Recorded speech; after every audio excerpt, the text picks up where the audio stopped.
y vamos a tener ahora a la maestra Francis Flores Mariscal. Va a hablar sobre los mitos de la genética forense. Pero, ¿quién es Francis Flores Mariscal? Bueno, ella es maestra en gestión de la salud de la Universidad del Valle de México, generación 2013-2015. Es licenciada en biología por la Universidad Autónoma Metropolitana Xochimilco, diplomada en genética y sus aplicaciones forenses por parte de la UNAM, acreditada en levantamiento de indicios biológicos en la escena del crimen, tomas de muestras de referencia a individuos vivos, tomas de muestras prenatales y post-mortem por la Sociedad Latinoamericana de Genética Forense. También estudió la licenciatura en Medicina General y Comunitaria por la Universidad de la Salud de la Ciudad de México, estudiante del doctorado en Ciencias Forenses en el Centro de Estudios Superiores en Ciencias Jurídicas y Criminológicas. También en el Instituto de Fisiología Celular en el Departamento de Neuropatología Molecular de la UNAM, ayudante de investigador SNP 3 del CONACYT. Sabemos que SNP se refiere al Sistema Nacional de Investigadores, nada más que aquí no sé si se invirtió porque SIN, pero seguramente está mal, es Sistema Nacional de Investigadores, y colaboradora en proyectos de investigación, manejo de técnicas de biología molecular, extracción e identificación de ADN y RN por diferentes metodologías, cultivo de tejidos, electroforesis, PCR, tiempo final, RT, PCR, inmunodetección de proteínas, así como técnicas de conteo y proliferación celular. Y bueno, nosotros seguido estamos escuchando que basta con que tú obtengas el cabello que haya dejado alguna persona en su cepillo, te vueles su cepillo de dientes, o que estés pendiente que cuando tiene una lata de refresco, podemos comprobar. Y hay mucho que en juicios familiares o civiles, pero sobre todo en lo familiar, ver sobre la paternidad. En cuestiones de derecho penal, pues hay veces que en el intercambio víctima-victimario aparecen muestras de sangre, y hay un caso muy, muy interesante aquí en Morelia, que al parecer se hablaba de un victimario, una víctima, un victimario, pero resulta que en este intercambio aparecen dos muestras de sangre de dos masculinos, y pues a veces las procuradurías, las fiscalías ahora no están capacitadas o no se han actualizado, sobre todo con las cuestiones de genética forense. Quiero decirles a ustedes que para todos estudios de laboratorio, los laboratorios deben estar certificados. Entonces, por ahí le encargamos una tarea que seguramente tocará dentro de su tema la maestra Francis. Ya no quiero retardar más su participación. Buenas tardes, maestra Francis, y muchas gracias por permitirme que el maestro tenía que irse a volar. Adelante.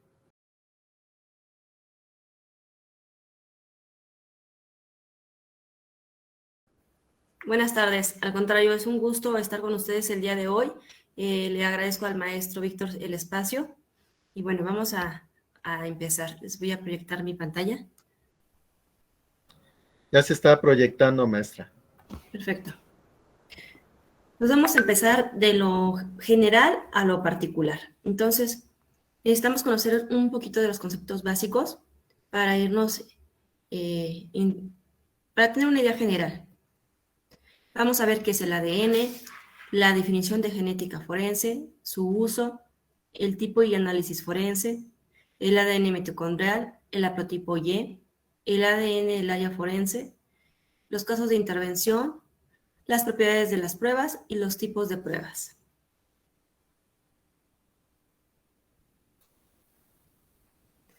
¿Qué es el ácido desoxirribonucleico? Todos hemos escuchado del ADN. Pues es una molécula, pero ¿qué es una molécula? Pues es un montón de átomos pegados. Y el ADN es lo mismo, nada más que, bueno, está formado por combinaciones que van formando escaleras a través de la timina, adenina, citosina, guasina y a través de grupos fosfatos. Todos hemos visto la hélice, la doble hélice de la estructura del ADN. ¿Pero qué es el ADN? Es una molécula bicatenaria formada por bases nitrogenadas, pentosas y fosfato. El ácido nucleico que contiene la información genética y la herencia de los seres vivos.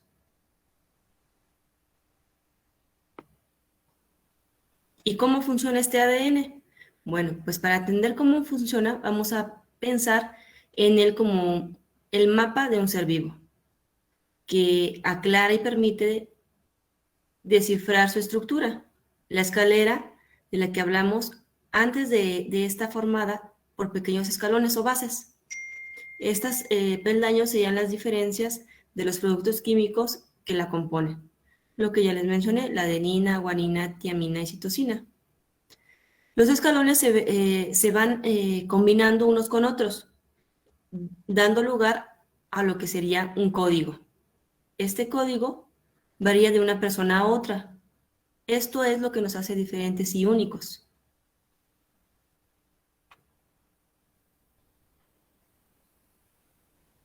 El ADN para cada persona es único, igual que las células del cuerpo, y está en todas nuestras células. Es posible identificar a una persona a partir de indicios biológicos muy pequeños, desde 5 nanogramos. Actualmente ya hay otras tecnologías que al final se las voy a platicar, pero esto es lo más usual. A partir de 5 nanogramos podemos detectar ADN. Se obtiene la información de indicios biológicos aunque haya pasado mucho tiempo, pero también hay sus excepciones cuando son muestras muy degradadas. ¿En dónde se encuentra el ADN? Se encuentra en el interior de nuestras células y nosotros estamos conformados por muchas células. Se encuentra en el núcleo, también se llama ADN nuclear.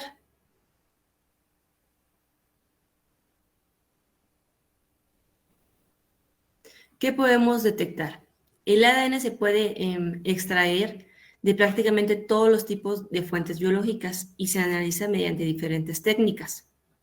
La técnica que se elige depende de los investigadores que la realicen, de la cantidad del ADN disponible y de lo que vamos a querer contestar con esto. A medida que las técnicas de genética forense han ido desarrollando, han aumentado su capacidad para detectar cantidades cada vez más pequeñas del ADN.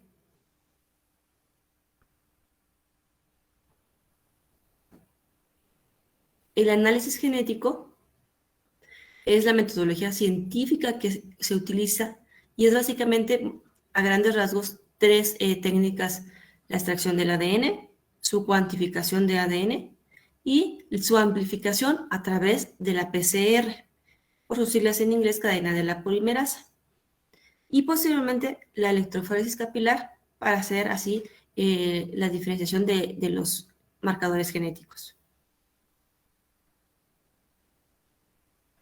Y ahora sí, ya teniendo esos conceptos claros, vamos a entrar en la genética forense. La genética forense consiste en el análisis de polimorfismos o variabilidad genética humana aplicada a problemas jurídicos judiciales. ¿Qué es un polimorfismo? Como mencioné dentro del concepto de genética forense, un polimorfismo es una aparición simultánea de los alelos en una población que tienen variaciones para ciertas posiciones. Describe cambios en el ADN y son conocidos como polimorfismos de secuencia, o también hay polimorfismos de longitud. Aquí abajo les puse un ejemplo. Los polimorfismos de secuencia. Tenemos en orden horizontal estas bases nitrogenadas, adenina, tiamina, guanina, citosina y estas secuencias. Esto que se muestra es un polimorfismo de secuencia. Pero también tenemos los polimorfismos de longitud. Pueden ser 3 repeticiones, pueden ser 2 repeticiones, como vemos en la presentación. Los polimorfismos tienen un gran poder de discriminación. La longitud variable son los de longitud variable son los más utilizados en la actualidad. Son los STR, por sus siglas en inglés, Short Tandem Repeat, o secuencias cortas en tándem. Una repetición en tándem es una secuencia de 2 o más de estas bases de ADN que se repiten varias veces en forma de cadena en un cromosoma. Las repeticiones en tándem generalmente se presentan en el ADN no codificante, es decir, que no codifica para proteínas.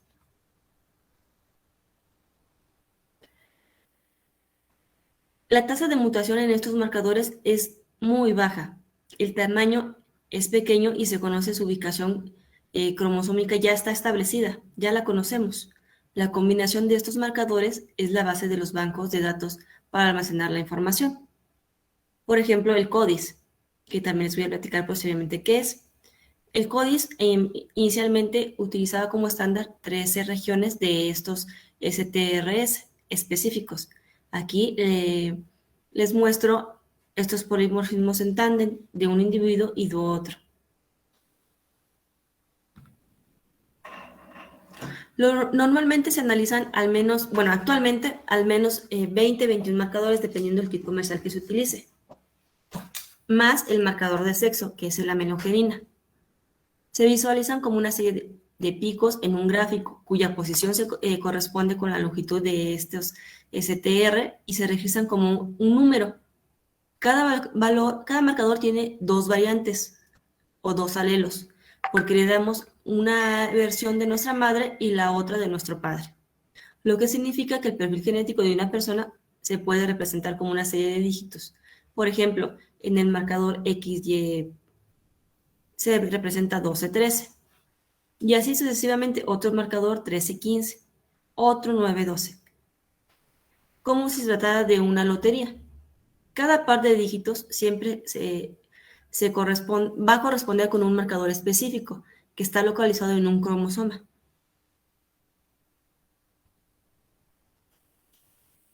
Los electroferogramas, ¿qué son los electroferogramas? Bueno, es el gráfico que arroja el secuenciador después de analizar la electroforesis capilar, que es la última parte de esta metodología científica.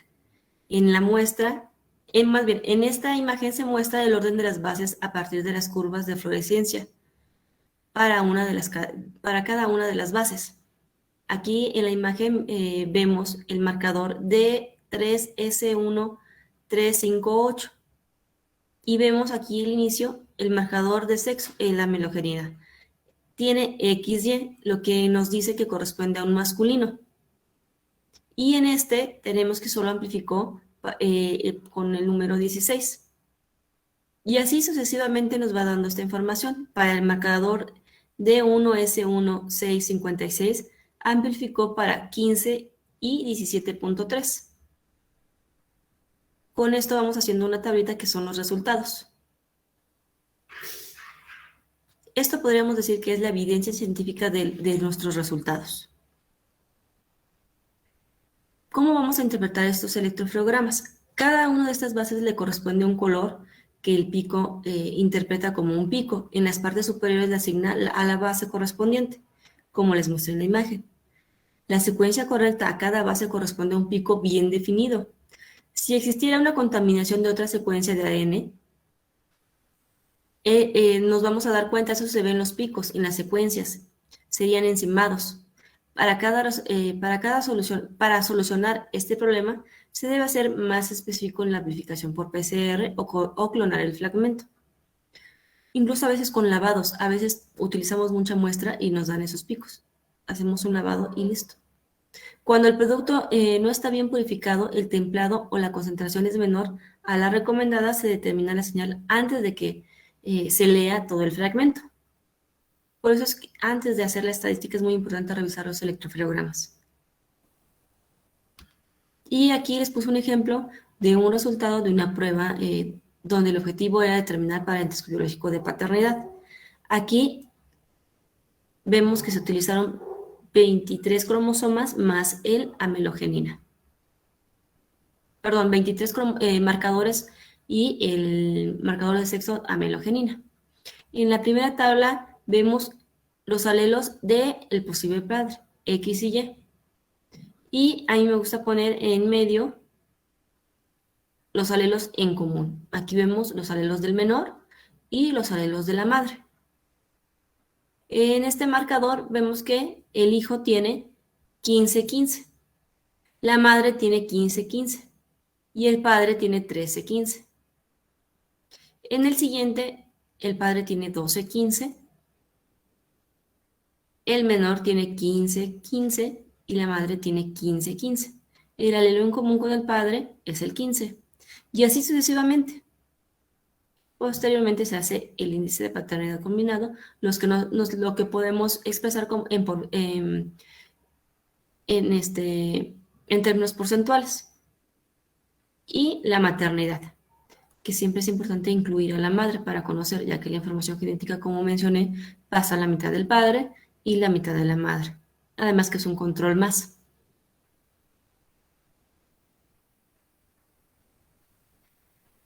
Las características de las pruebas genéticas. En cada una de las pruebas debe de tener la capacidad de reconocer las diferencias entre los alelos, aun cuando éstas sean mínimas. Debe ser siempre reproducible y con una confiabilidad del 99.9%. Casos en donde interviene la genética forense. En muestras de identificación de cadáveres, en pruebas de paternidad, en investigaciones criminales, en investigación de personas extraviadas, en desastres masivos, en base de datos poblacionales. Por ejemplo, para la investigación de la paternidad puede ser por una impugnación por parte del supuesto o reclamación de la madre o hijo. En criminalística, los delitos sexuales, asesinato, restos orgánicos como semen, saliva, sangre, cabello, piel. En identificación de personas desaparecidas o muestras cadavéricas. Y el análisis y comparación de las muestras, hay dos tipos. Se pueden distinguir dos tipos. Las muestras indubitadas, que es ADN de referencia, que es decir, que se conoce a quién pertenece, como cuando nosotros tomamos las muestras en los juzgados, o las muestras dubitadas, que son aquellas de procedencia desconocida, y se quiere conocer si coinciden con las muestras indubitadas. Por ejemplo, en caso de una desaparición, las fosas clandestinas, se les toma muestras a los familiares. En cuanto al análisis de las muestras, primero pues obtenemos la muestra, luego hacemos la extracción, la cuantificación del ADN, la determinación del genotipo, la electroforesis capilar, la separación de los productos de las PCRs y la amplificación de un set de los marcadores, como ya vimos y les platiqué. El origen de estas muestras es variado, pueden ser de origen humano, de sangre, las muestras ubitadas pueden ser sólidas o líquidas o secas, diferentes indicios. Saliva puede ser líquida, sólida, restos en vasos, en botellas, en restos unguiales. Esperma, principalmente para casos de relación sexual, donde se extrae de la propia víctima y demás indicios. Pelos, tejidos, en el cuerpo, en cuerpos de procesos de putrefacción, en huesos, en dientes, y eso principalmente es para identificar cadáveres. Muestras de origen no humano, de carácter a identificar la procedencia, por ejemplo, en plantas y animales, principalmente por el tráfico de especies, en ataques de animales. Y tenemos diferentes análisis. Uno de los más importantes es el análisis de cromosoma Y, que este método se utiliza para obtener información genética que pasa o que está presente solamente en los varones. Resulta de especial utilidad en casos de agresión sexual, en los que el ADN masculino y femenino están mezclados, ya que durante el análisis solo se mostrará el patrón masculino. Nos puede ayudar a discernir. El cromosoma Y solo se transmite de padres a hijos, por lo que todos los parientes varones del lado paterno de una familia tienen un cromosoma Y idéntico o casi idéntico. Es decir, pasan en bloques de generación en generación. El abuelo le va a pasar ese bloque de cromosoma Y, porque los hombres tienen esos cromosomas XY, y ese Y va a pasar de generación en generación. no podemos distinguir con por ejemplo, si es hijo de un hermano, o sea, es decir, del tío o del hijo solamente, podemos distinguir que son del mismo linaje paterno. El ADN mitocondrial se hereda únicamente de la madre. Esto significa que los restos de una persona pueden compararse con muestras de la madre, la abuela materna, unos hermanos, tíos, tías maternos o incluso con familias más lejanas, siempre que pertenezcan a la misma línea de herencia materna.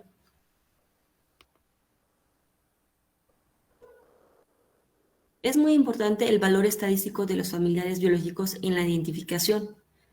Siempre es aconsejable recolectar las muestras de referencia de los familiares biológicos más próximos, es decir, padres e hijos, puesto que comparten la mitad del ADN. Cuanto más elevado sea el valor porcentual, tanto más útil será la muestra de los familiares para obtener una identificación. Aún así, las muestras tomadas de los familiares directos ofrecen la mayor posibilidad de determinar la identidad, sobre todo para casos de identificación. Es aconsejable recolectar las muestras de referencia de más de un pariente.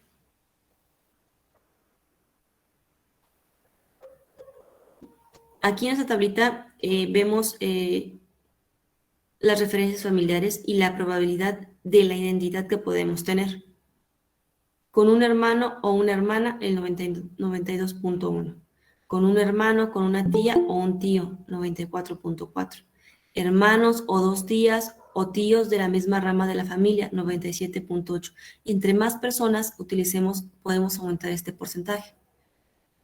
Hermano y hermanastro, 98%. Hermano y dos hermanastros de la misma madre, pero de diferentes padres, el 99.4%. Y así sucesivamente. Por ejemplo, en el caso del padre, tía por parte de la madre, 99.99.3%. Pueden ser 3 abuelos, un hermano, dependiendo. Estas gráficas que les mostré son resultados que se alcanzaron analizando 15 locis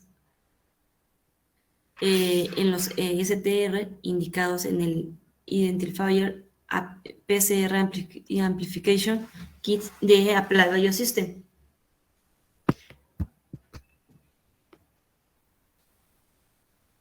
¿Y para qué sirven las bases de datos de ADN?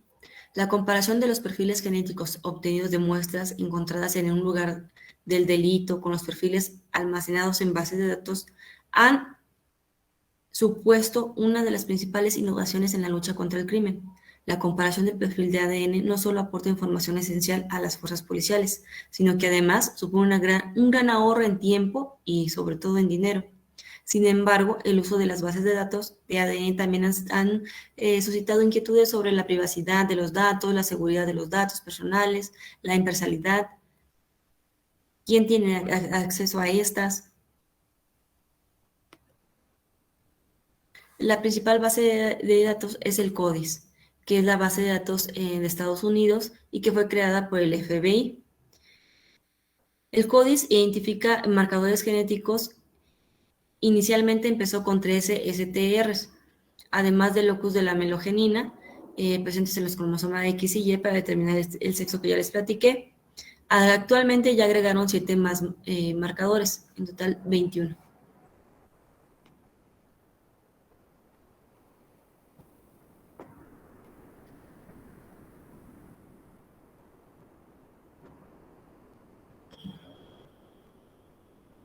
Dejé bastante tiempo para que podamos escuchar sus preguntas, sus inquietudes, que podamos platicar.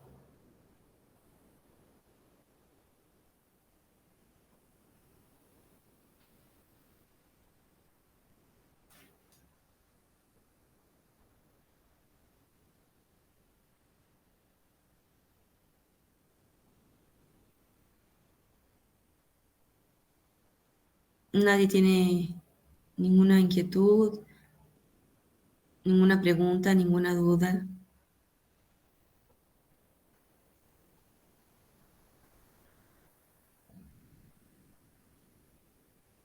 ¿Todavía están ahí? Sí, sí, sí. Atentos. No sé si haya alguna pregunta. Yo sí quiero aprovechar, maestra. Bueno, como usted sabe, habíamos enviado por ahí unas preguntas y concretamente en la acreditación ante en la oralidad.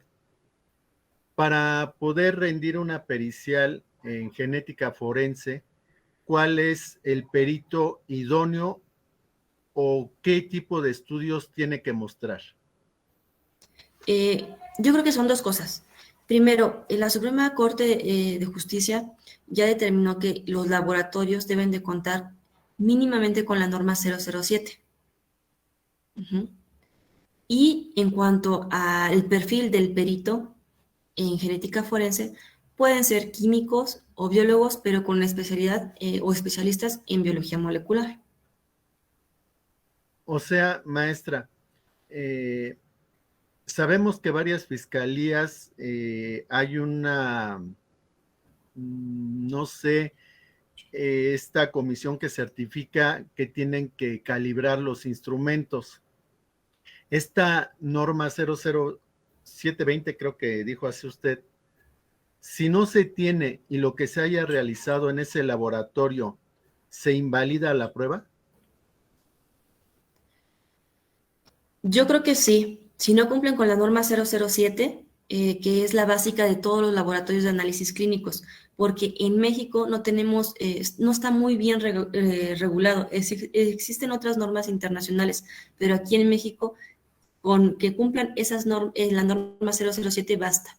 Esa norma dice las calibraciones en los equipos, en general de análisis clínicos, no en especialistas en genética, sino Sí. esta norma la tienen que cumplir todos los laboratorios de análisis clínicos, empezando porque tienen que tener el aviso de funcionamientos de COFEPRIS, porque COFEPRIS una vez que te das de alta, te va a regular que cumplas con todos estos requisitos que vienen en esta norma.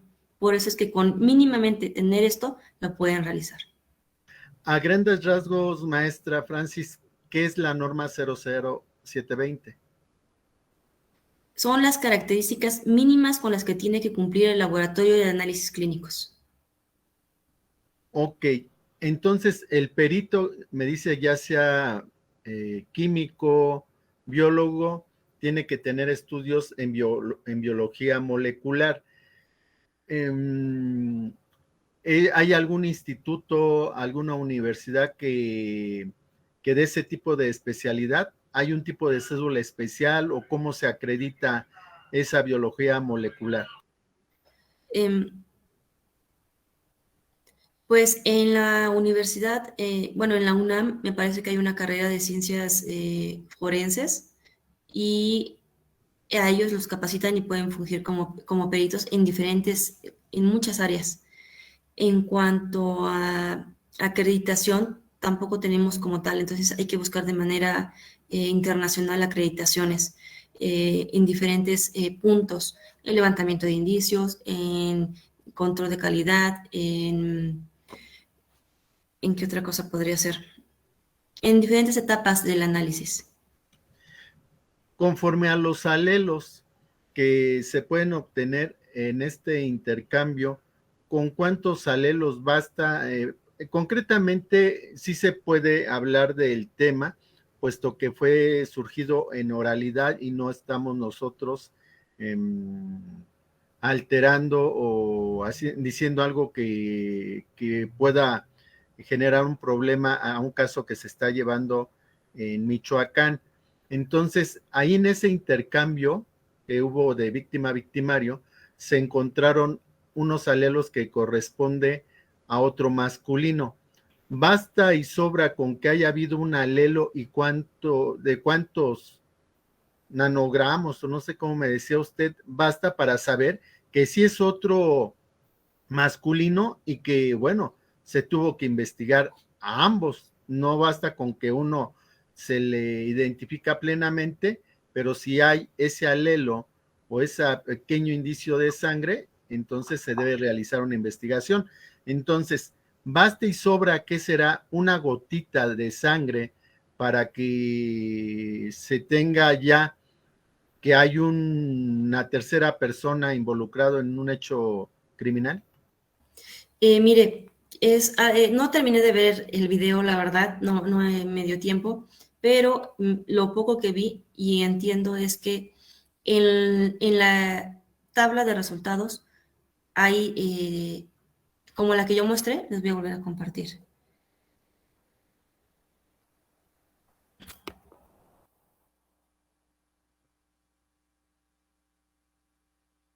Aquí. Vamos a vernos aquí en donde dice posible padre.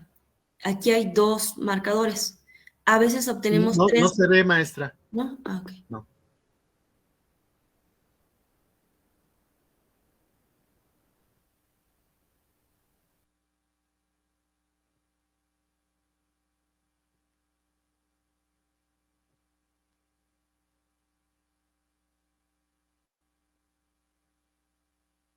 Listo, ya ahora sí vemos. Ahora no se escucha su micrófono.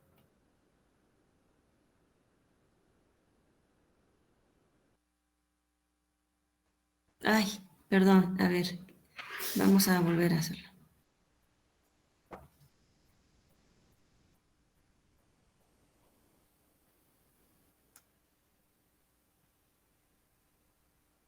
La tercera es la vencida.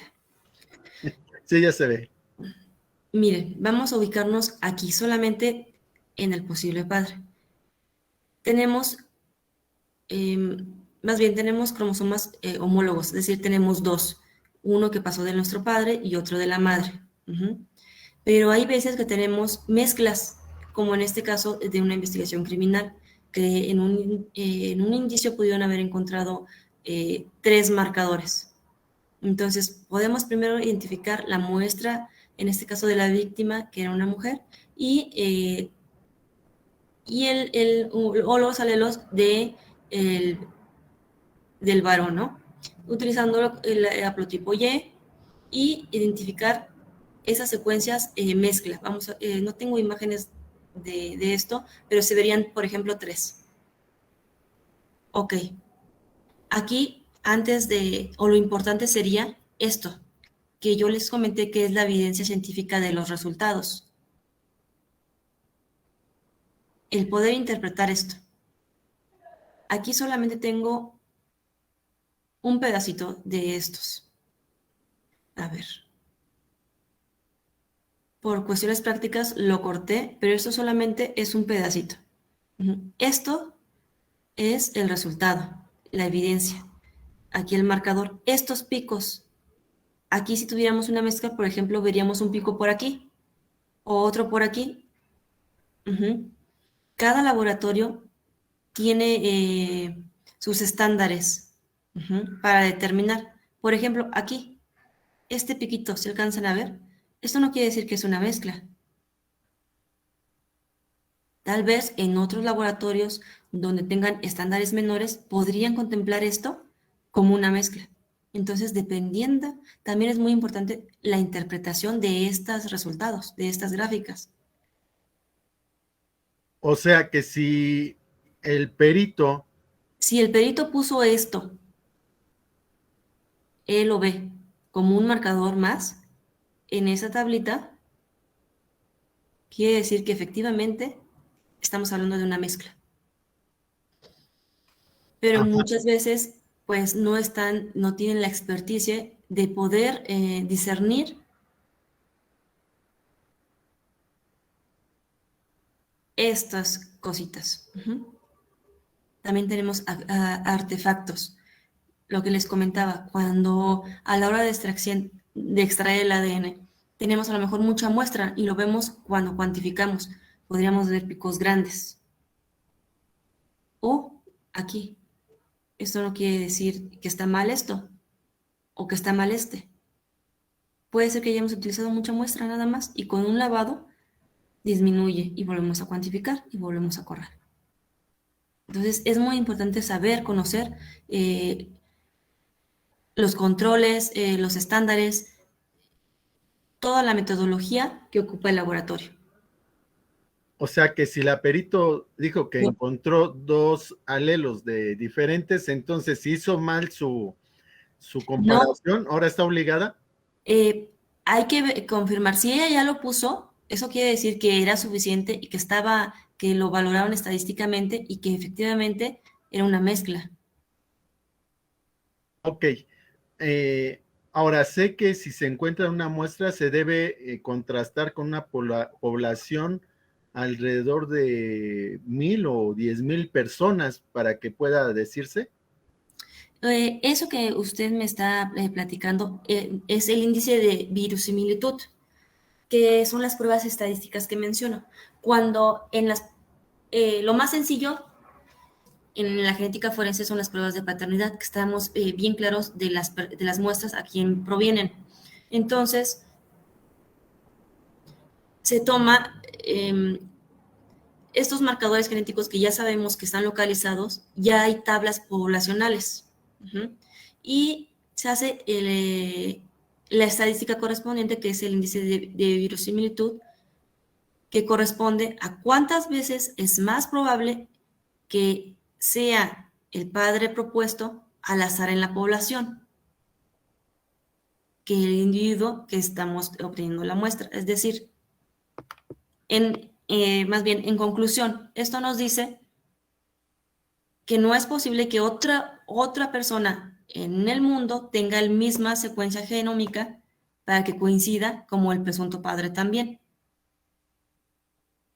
Los números que nos dan en este cálculo estadístico son más grandes que el número poblacional que tenemos. Eso es lo que nos dice. No sé si contesté, si fue lo suficiente clara. Sí, maestra, nos hace una pregunta aquí en nuestra sala, Jorge Arturo Flores Méndez. ¿Qué tan avanzados estamos en genética forense en México? Pues yo creo que vamos muy bien. Yo sé, por ejemplo, que en la Fiscalía tienen equipos que solamente por estar aquí podemos obtener ADN. Son en forma práctica como aspiradoras, que con un pico, con un nanogramo se puede identificar ADN. A diferencia de las técnicas que yo les platiqué, que necesitamos un poquito más de ADN, pero la ciencia en general en todo el mundo va avanzando muy rápido y va aumentando la posibilidad de tener las secuencias o identificar una muestra. Por ejemplo, actualmente está la secuenciación de alta generación, que se pueden secuenciar muchas cosas al mismo tiempo. No solamente ver estos STR o marcadores que no codifican para proteínas, sino también otros que codifican para proteínas, que nos da, por ejemplo, la información para saber que la persona que estuvo aquí tenía el color, es un ejemplo, el color de ojos cafés, que la piel la tenía morena, ya saber ciertas características, tener mayor información. Dentro de su experiencia, maestra Francis, ¿cuál ha sido uno de los casos que le ha representado un alto grado de trabajo y dificultad?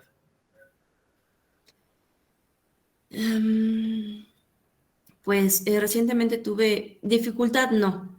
Yo creo que fue más difícil personalmente, porque fue en un caso familiar donde se hace la pericial para determinar parentesco biológico de paternidad. La señora demanda el reconocimiento para la pensión alimenticia y resulta que el menor no coincide con el padre, que eso no es problema, pero no coincide con la madre, que eso no lo esperábamos, que no es tan común. Eso quiere decir que los pudieron haber cambiado en el hospital, que se la pudieron haber robado, no sé. Pero bueno, en este caso la verdad no creo que se la hayan robado. Así que hay una serie de televisión precisamente que por descuido de la enfermera en los cuneros depositan a un niño en un lugar y otro niño en otro lugar, y muy tarde por X circunstancia pues se dan cuenta que no es el niño, bueno, porque no coinciden color, ojos, todo esto.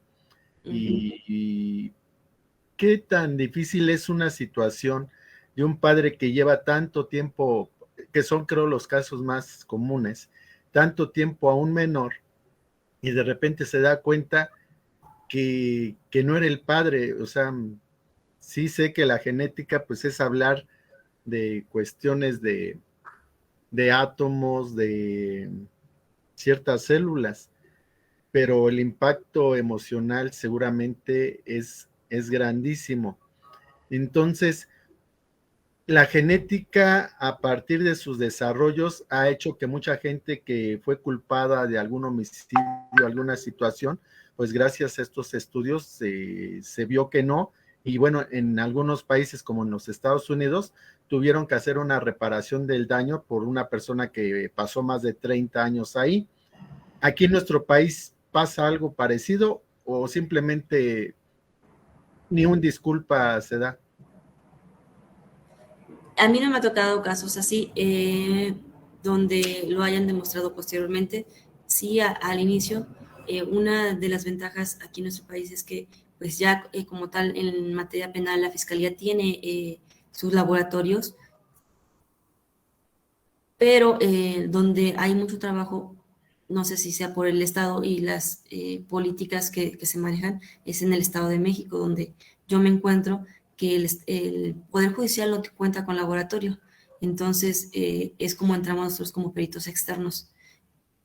Se ven muchos casos realmente donde, como el que comentaba el doctor Víctor, se dan cuenta después de años que que no son los papás, o cuando la persona fallece y por cuestiones de herencia quieren determinar y se dan cuenta que no lo son, y diferentes casos de este tipo.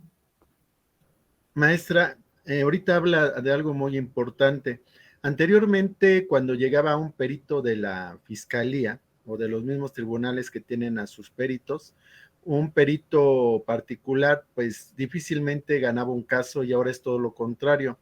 Los peritos particulares, por su capacitación, estudios, han acabado con los peritos de las instituciones porque estos no se actualizaban, se confiaban con la institución que los respaldaba.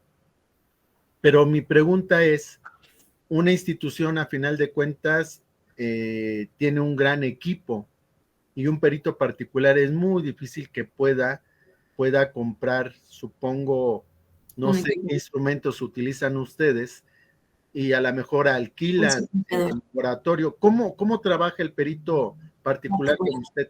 Tenemos convenios con laboratorios. Yo tengo convenios con laboratorios de genética forense, como Southwick, que es uno de los también principales distribuidores eh, para, para las fiscalías, otros laboratorios en la Ciudad de México, como Médica, diferentes laboratorios, porque si no se van a enojar conmigo si no menciono a todos.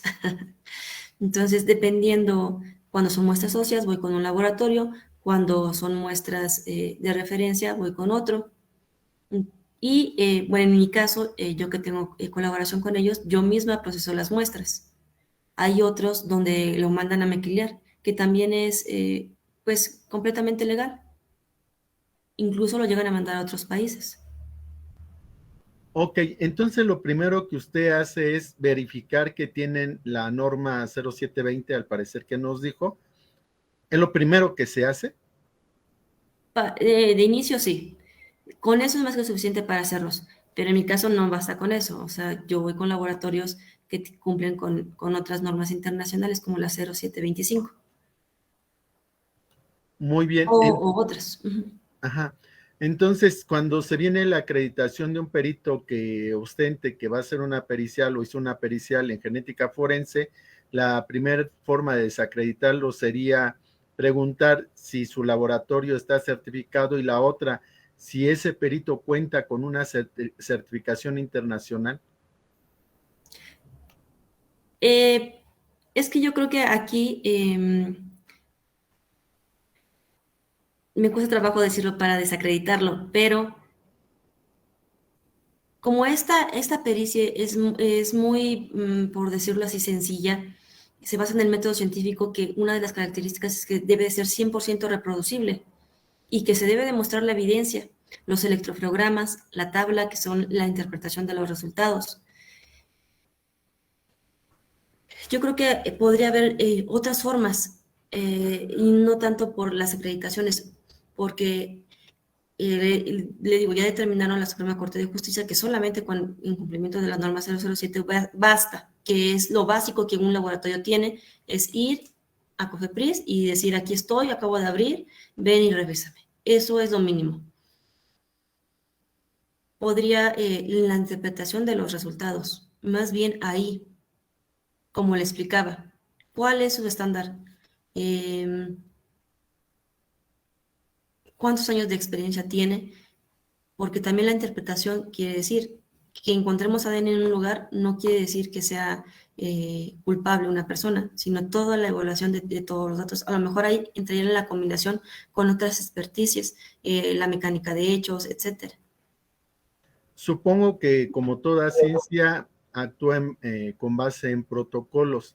Hay un protocolo especial que es el fundamental para el trabajo de ustedes o cualquiera de los que haya, no sé, 5 o 4, pero siempre existe uno que es la base de los demás.